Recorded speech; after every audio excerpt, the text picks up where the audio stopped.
for joining us for another episode of Mid-American Gardener. I'm your host, Tanisha Spain, and joining me in the studio today is one of our master gardeners, Sarah Vogel, and she's going to tell you a little bit about herself and where you can find her in the garden. So, Sarah. Hi, thanks for having me. Yes.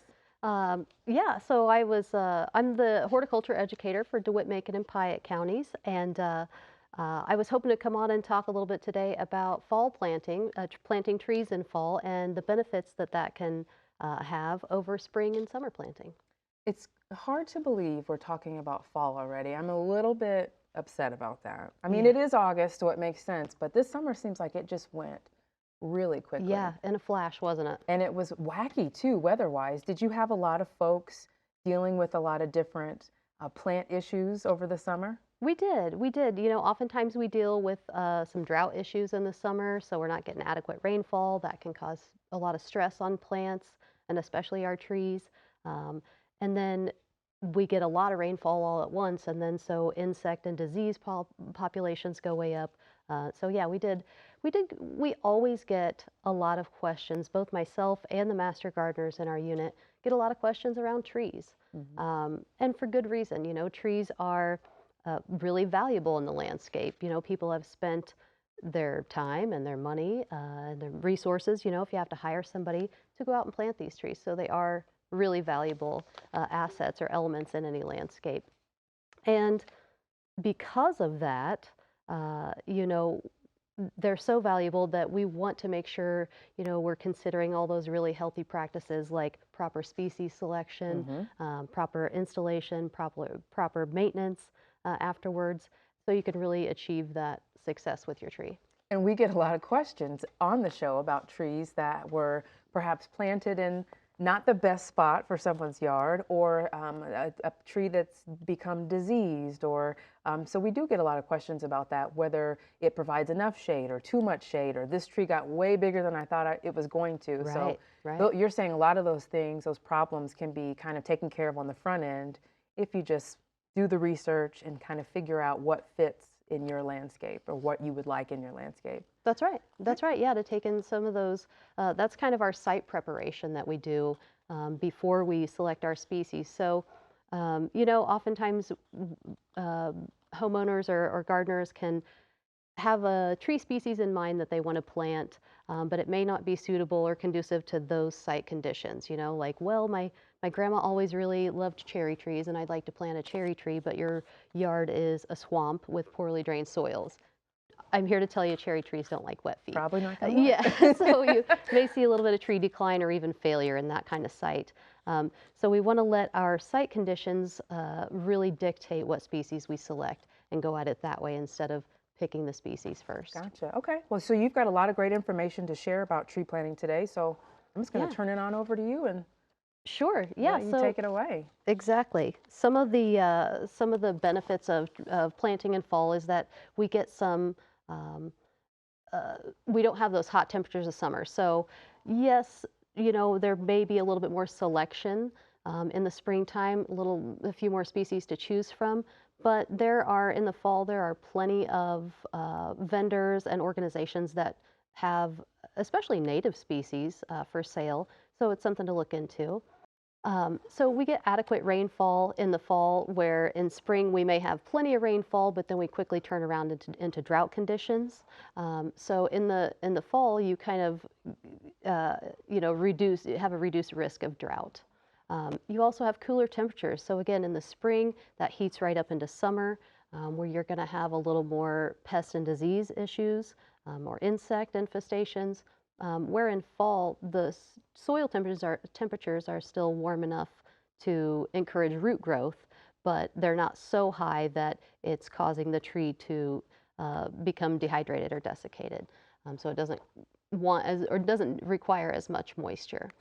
And then another really good benefit to planting in the fall is that, you know, you install the tree, hopefully with proper methods, and then that soil has a little chance to settle over the winter.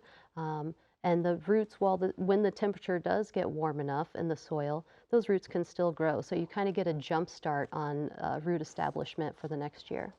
So if you are sort of beginning your search, because this may have piqued someone's interest out there, what's your first step? What's your first step when you're considering putting a tree in your landscape? Right. So, as I mentioned, your site considerations, your site preparation. So, first of all, something that people might overlook is uh, your light exposure. So, is most of your yard already dense shade, or in your neighborhood, is there already a lot of shade?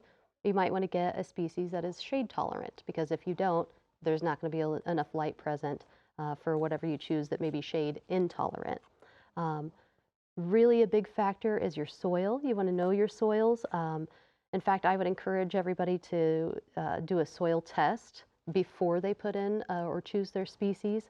You want to know not only the nutrient concentrations of your soils and what nutrients are present there and how much of each, but also the pH. The pH of the soil is going to make a huge difference in what you can plant there. Um, and then what other, the drainage of your soils, that's going to be a big factor. Are they very dense clay soils? Are they, well silty, well draining soils? That's going to play a huge factor. Some trees can tolerate a little more swampy conditions than others. And then kind of another thing is we want our yards to work for our benefit, right? We want them to be functional. So you kind of want to plan out what you want your yard to look like. Um, you might take into consideration any utility lines that are overhead, because as you mentioned, when a tree gets to its mature size, you might have a great big limb hanging over the house, or and then you have to prune it off and make a big wound on the tree, um, or it grows so close to the house that you have to prune it back every year. That's not really healthy for the tree. So you want to take those considerations in mind. Utility lines. If you're thinking about planting on a corner lot, or close to the road, you might consider your sight line, like for you or anybody else coming down the road. That's a huge thing. If you've ever been in a four-way stop and somebody has a shrub on that corner, you know exactly what I'm talking about. Um, so those are some of the things that go into your site preparation. And then another thing is you want to plant diversely. You want to think about what trees are already out there. Maybe you already have 3 maple trees in your yard. Probably branch out into another plant family. That was a plant joke, by the way. Um, and But so, yeah. So, and then as mentioned, these site conditions and this site preparation really is what goes into how you're going to select your species. Okay. Now, when you're out looking at a nursery, let's say you go the route of going and literally physically picking out your own trees. What are some things to look for when you're selecting them? Right. So to get the individual tree, go out there and shop for your individual tree. There's a few forms in which trees can be sold. So you'll have bare root, and all of those have their own pros and cons to each. You'll have bare root, which is just that. It does not have a ball of soil around it. Usually they're a little bit smaller, but they don't have as many roots to establish. So you're kind of starting from ground zero there. Um, if you do get a bare root, you want to soak those roots for several hours, but not a whole day, to ensure that they're well hydrated to be planted.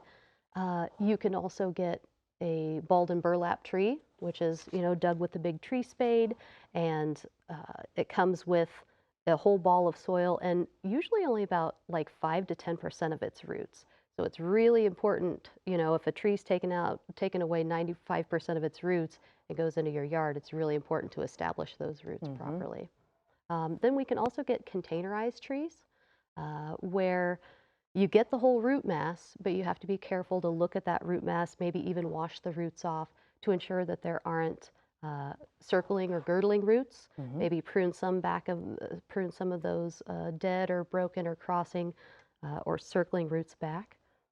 So it kind of depends on what, particular kind of tree you're going to buy. But then what does a tree look like? Is there damage done to the stem? If there's foliage on it, is it healthy looking foliage, or is it, speckled and yellow? If there's broken branches or codominant stems is something that we talk a lot about, myself and my colleagues. And those are, stems, instead of having one straight central leader, a tree will often develop 2 codominant stems, which isn't typically a problem until it starts to increase in diameter, each of those stems, and then they kind of grow into each other, and that included bark in that crevice is a weak spot. Gotcha. And so some trees are more notorious for that kind of growth pattern than others. but really just trying to find healthy stock that you can Okay. get. And then, as just your average gardener, is it? I know there are a lot of things that can go wrong that you can do wrong, planting too shallow, planting too deep. Mhm. But your average gardener, is it easy to plant your own trees? Is Yeah. it recommended? What are your thoughts there? Because it seems like, for me anyway, that would be a little bit intimidating to be, okay, I'm going to put this tree in, and you worried about the depth and the health of the soil. Mhm. So, is it something that your average gardener at home can do? Yeah, I think so. I think it's not only like rewarding to put your own tree in the landscape, but you get a little bit of physical exercise, Hmm. and if you're able to do it, I certainly encourage it. Plus, if you do it, you can ensure that you're taking those proper methods as opposed to someone you might hire or whatever the case may be. But yeah, there are a few things that can certainly help you along in those, a few pieces of information. As you mentioned, being planted too deeply, that is a super common phenomenon, I guess you want to say. Uh, Trees just a few inches too deep um, can have a lot of problems down the road. You can start to see early decline right after it's planted. Trees are very patient, so it can take 10 or 15 years for that deeply planted tree to really show Oh, full effects. wow. Yeah, yeah, it can just kind of make it fail over time. So that's a huge problem. So even when you're getting like containerized or ball and burlap trees, you want to make sure that uh, you can see the root flare on the tree. Okay. That's really important. And once you put it in the ground, you want to be able to see the root flare. If you can't see the two biggest roots coming out of that tree in the first few inches of soil, then there's too much soil on Too top of the deep. stem. Too deep. Yep. Okay. And so planting that hole nice and wide, but very shallow. Okay, so one of the first things that we like to point out is that 90% of the absorbing roots on a tree are in the top 12 inches of soil. Hmm. Okay, so when we're preparing that hole, we want to make sure that it's a good supportive environment for those roots to expand and establish in there. So you don't want it too deep. In fact, I encourage planting just a little bit high um, because it will settle. You loosen up all the soil around there, but don't disturb the bottom. Gotcha. Okay. Mhm. I'm learning a lot today. Yeah, that's fortunately, trees are my favorite thing to talk about, and I get to talk about them a lot. And you get paid for it. Man, Yeah, that works out yeah, nice. living the dream, Now, Tanisha. what are some common things that people can have go wrong? I see on your slide you've got transplant shock. Mhm. And then there's another thing I want to talk about. A real stickler you guys always mention is piling up mulch Oh, and it heavens, looks like yes. a volcano. Right. Let's talk a little bit about that. Sure. Yeah. So the aftercare is the most important, I think, bit of it. Well, they're all important. Your site prep, your species selection, planting, but aftercare is really going to make or break that tree. Even if you did everything else right, if you don't do proper aftercare, you may see some decline or failure. Water, water, water, Hmm. because the first even few months while that tree is trying to establish roots, it can dry out in a day. Some larger trees like B&B trees, they can dry out in a day. They can evaporate or transpire some of the moisture out of the leaves and suck it through the roots, and it's just a constant process of drying out. So you water a lot. We do encourage mulching. Um, but you want to think bagel, not muffin.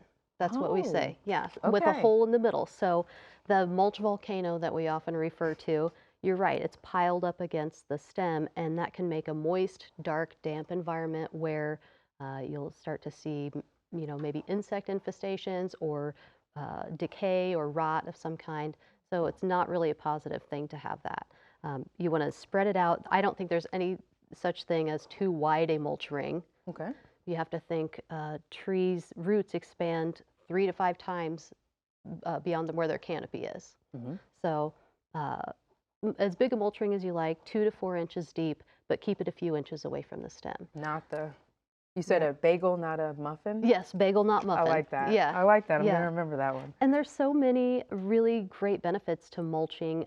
You're not only retaining moisture, which is going to help the tree, it's adding a little bit of organic matter back into the soil. You have some weed suppression that, no light is getting to that turf grass or weeds around the tree. And also, you're going to keep your mower deck away from it. And I've seen the mower deck disease on many a tree. Oh, Yeah, yeah. just getting up next to it. You don't Oh, think yeah. trees are really strong. You don't think you're going to damage it, but certainly can be injured. Interesting. Okay. What else do we need to know about planting some fall trees? Yeah, so you're right. Transplant shock is most certainly a thing that can happen. It's to be expected. Whether it's a tree going from the nursery into your yard, whether you're bringing in your house plants from the porch into your living room, transplant shock is a thing that plants will experience when moving in location. Um, so making sure we're giving it that adequate care, the moisture. Um, I would not suggest using any fertilizer when you plant a tree. Uh, you might think that's going to help, but oftentimes excessive fertilization not only can burn the tree in droughty conditions, but it will encourage shoot growth and Mm. not root growth. So we want that root growth to really establish a healthy plant. Also want to keep broadleaf herbicides away from your tree. You might think that you're just putting it on your lawn, but again, those roots go way out. So you want to keep that away from your tree because what are deciduous trees? They're broadleaves. And yeah. Wow. Okay. We've got a couple viewer questions for you to answer as well. Did you have any other tree tips? Um, Oh. Well, probably a lot, yes. well, yes, we could talk about this all day, right? Yeah. All right, now we've got some viewer questions for Sarah to answer. This one is from Roberta Rice. She has a 16-year-old rhododendron and wants to know when and how much to prune that for thicker foliage.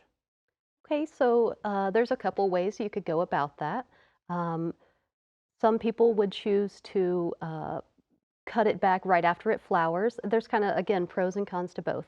Some people would choose to let it flower in the spring and enjoy those beautiful blooms and then cut it back right after that. Um, but you can't cut it back as hard. So if you're trying to reshape it, you might also consider waiting until later in the year and really cutting it back hard. Mm. Um, Maybe like 30% of it, cut some of the bigger, older stems out.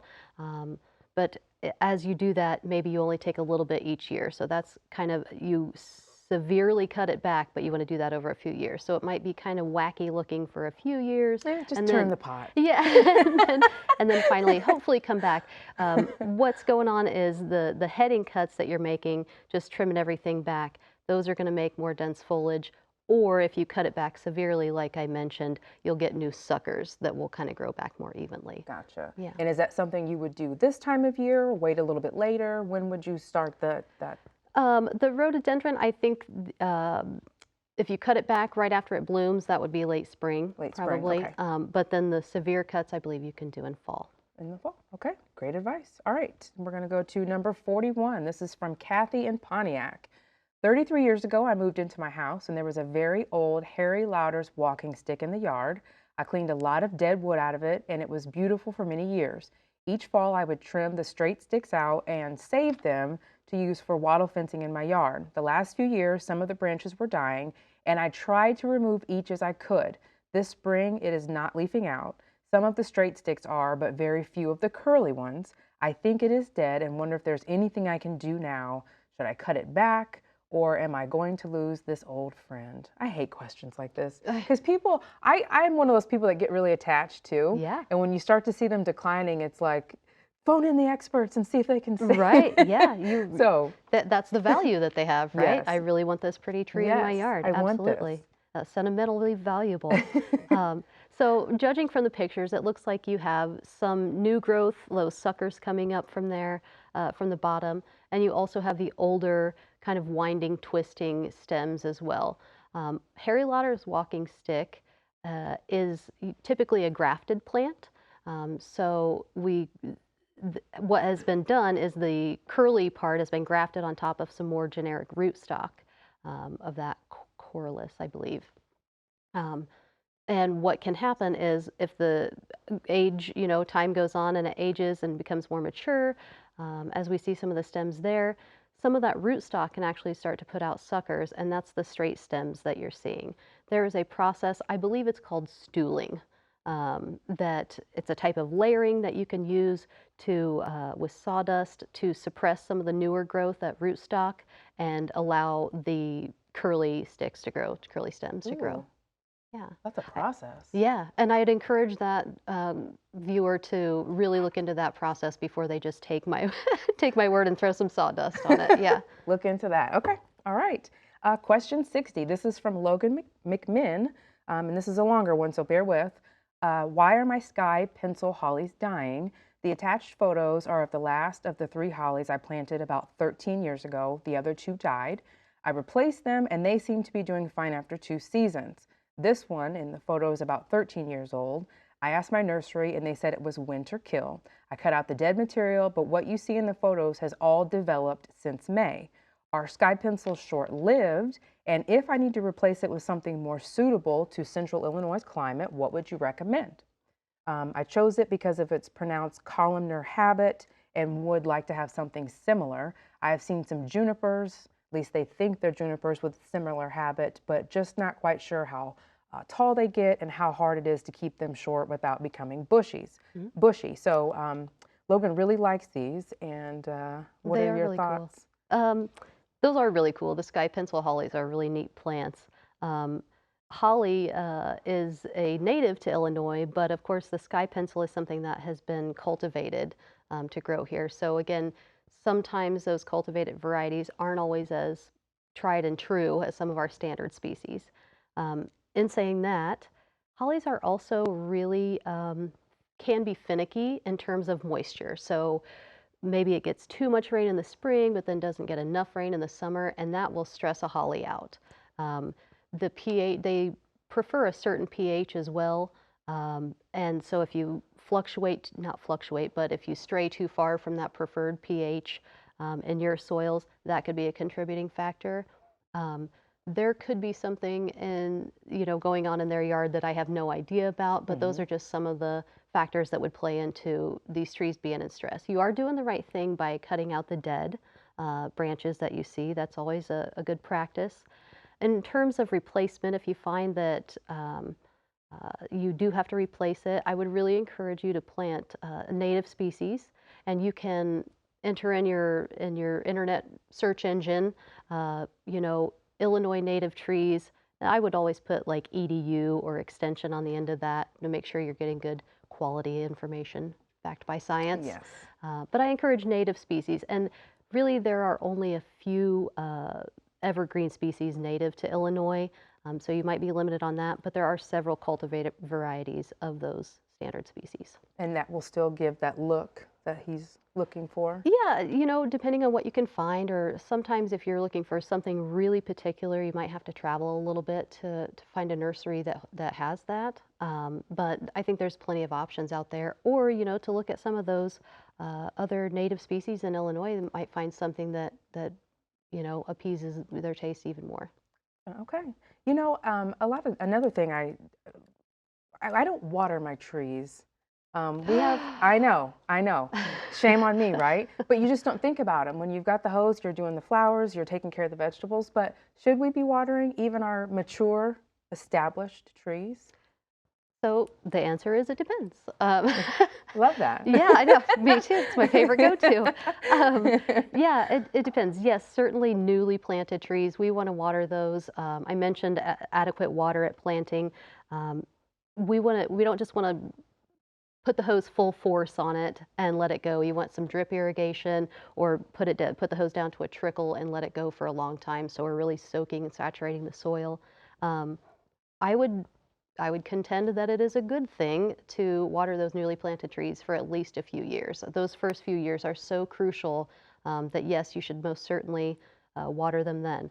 Mature trees, if they're stressed already and we've had droughty conditions, it can't hurt. Gotcha. Yep. Okay. Wow, great discussion. I learned so much about trees today. Thank you for coming to our tree talk. If you have any other questions for Sarah or any of our other panelists about trees or plants, please send us an email to yourgarden@gmail.com, or you can find us on Twitter, Instagram, and Facebook. Thank you so much for coming, and thank you so much for watching, and we will see you next time. Good night.